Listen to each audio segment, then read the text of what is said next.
Бисмилля деп ашып Алла деп ат қойғанған Алтай мен Атыраудың арасын көне қып жақталасын мекен еткен ардақты алаш жұрты. Ассалаумағалейкум. Көне түркі даласы Одырар Қарап қаласында туылған Әбу Насыр әл-Фарабидің 1150 жылдығына орай қайырымды қала бүгінгі бақытқа бастар жол атты тақырыпта ой қозғаймыз. Ал кеттік. Әбу Насыр әл-Фараби Одырар шаһарында дүниеге келген. Ол барлық ғұмырын ғылым, білімге, өнерге арнаған. Оның тарих беттерінде 80-ге жуық тілді білген, сонымен қатар 100-ден астам трактаттар жазып қалдырған дейді. Ол физика, философия, музыка, математика ғылымдарына орасан зор үлес қосқан. Оның ғылым туралы, музыка туралы, жан туралы, сонымен қатар ізгілікті қала туралы қоғамдық философия ой. Әбу Насыр әл-Фараби қайырымды қала және оның тұрғындары атты трактатта бірінші тұлға, болмыс, материя, форма, адам қоғам тұрғысында ойларын қамтып өткен. Әбу Насыр әл-Фарабидің араб философы болғандықтан ислам шариғатындағы түсініктерді теориялық түрде дәлелдеп өткен. Әбу Насыр әл-Фарабидің ойы бойынша қайырымды қала болу үшін оның басшысы мен қоғамы тұрғындары бір-бірімен селбесе әрекет етуі керек. Басшысының сипатына тоқталатын болсақ, басшысы нәтижеге жете алатын адам, нәтижеге жете алмайтын адамдардың басшысы болады. Қайырымды қаланың басшысы сипаты ол негізінен ақыл-парасатқа, білімге қол кемелденген адам ғана болады. Ол сонымен қатар бақытқа жету үшін не істеу керектігін жақсы біледі. Дәл осындай басшыға бағынған, осының шығарған заңдарына толық түсінген және де оған келіскен қоғам ғана бақытқа жетеді деп есептеген. Әл-Фарабидің ойы бойынша қайырымды қала тұрғындары бір кемелденген дене іспетті, олар тіршілік үшін бір-біріне көмектеседі. Сонымен қатар олар өзінің қарым-қабілеті дәрежесіне қарай бөлінеді. Әбу Насыр әл-Фарабидің ойы бойынша қайырымды қала тұрғындары басшының шығарған заңын толық түсінеді және де оны арғайы жетілдіреді. Жетілген қоғам ғана, жетілген адам ғана материядан бөлініп шығады. Материядан бөлініп шыққан жан ғана рахатқа, бақытқа жетеді деп есептеген. Әбу Насыр әл-Фараби адасқан қалалардың құрамына қайырымсыз, надан, арсыз қалаларды тізген. Бұлардың бақыттары бақытқа емес басқаға ауысып кеткен. Сондықтан да олар жамандық жасаудан басқа дүниеден рахат табады. Бұларда Әбу Насыр әл-Фараби безгек ауруына ұшыраған адам сипатты деп есептейді. Өйткені безгек ауруындағы адам ащыға рахаттанады, оны көрсе, татса, өзінің жаны рахатын алады дейді. Ал тәтті дүниеге келсек, тәттіге ауыз салмайды, оны көрсе жиіркенеді. Дәл осындай қоғамнан шыққан адамда бір жабайы аң сипатты. Оларда Әбу Насыр әл-Фараби егін ішіндегі арам шөпке теңейді.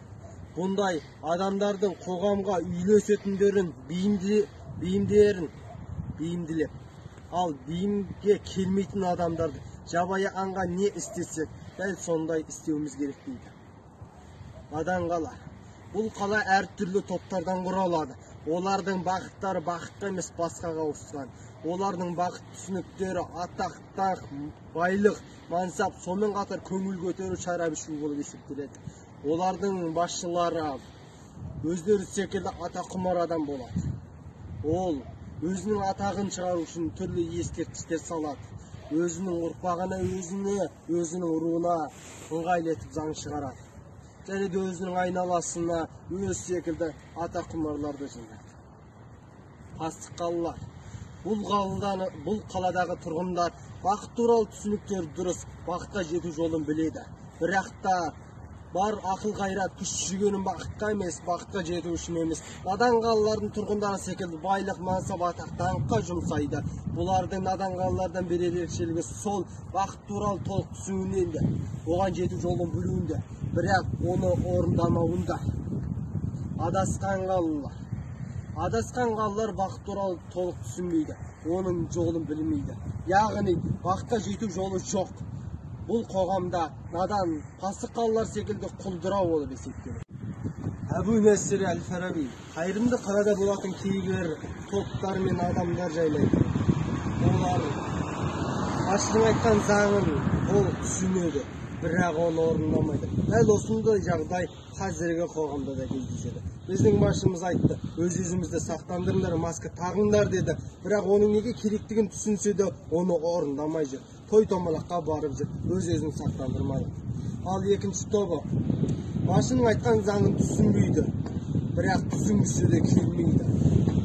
Ал түсінгендерді басшыға билікке жағынушылар, билікке жетушілер деп есептейді. Бұл топ біздің қоғамда да бар.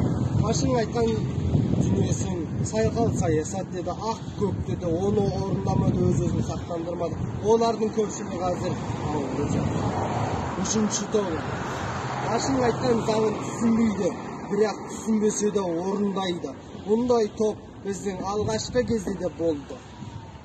Башын айтқан заңын неге керектігін, бұндай ауылдың барын, растығын білмеді, бірақ өз-өзін сақтандырды, маска тақты, қазір денсаулықтары жақсы.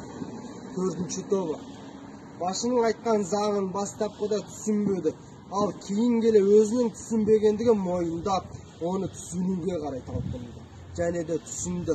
Бұндай топ қазіргі қоғамда да, қазіргі Қазақстанда да болып жатыр. Бастапқыда башының айтқан сақтандыру шараларын сайқал саясат деді, басқа деді, орындамады. Бірақ ауырып жатқан адамдардың растығын көзімен көрді.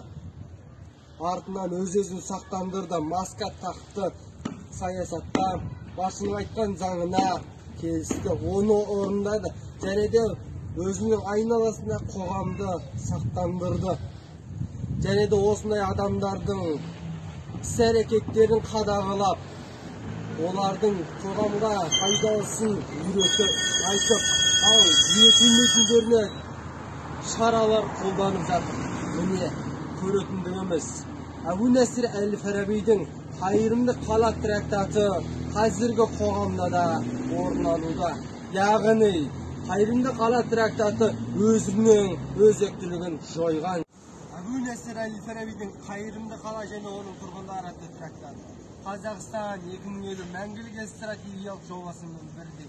Екеуі де бір болашақ, бір үмітті, бір тағдыр. Яғни Әбу-Насыр әл-Фарабидің айтқанындай кемел болашаққа жету үшін біз бір кемел кеңістікте боламыз. Бір-бірімізге көмектесуіміз керек. Және де өзіміздің қарым-қабілетімізге, дәрежемізге қарай өзіміздің қоғамдағы рөлімізді анықтауымыз керек. Сонда ғана біз мәңгілік ел боламыз.